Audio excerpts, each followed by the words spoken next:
মানসিক শান্তির সন্ধানে বেরিয়ে পড়া যাক।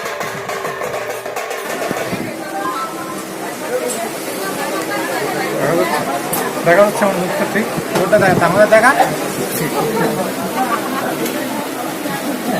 ভদ্রলোক বসে আছে ওইটা কি আমার বলতে কি যেরকম বয়স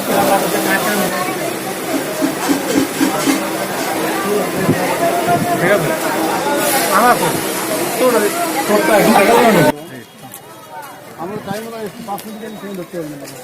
কৃষ্ণনগর এসে দেখা গেল আমরা কয়েকজন ছাড়া আর কোনো লোক নেই। ব্যস্ত জীবন, সকলেই ব্যস্ত, কারোর হাতে সময় নেই। সুন্দর মনোরম পরিবেশ, কিন্তু দারুণ বাইক শান্তি উপভোগ করার সময়টুকু কারোর হাতে নেই। তাহলে দেখা যাক পরিবেশের পরিস্থিতিটা কেমন।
এতক্ষণ আপনাদের সঙ্গে ছিলাম আমি অমর কৃষ্ণ তালুকদার।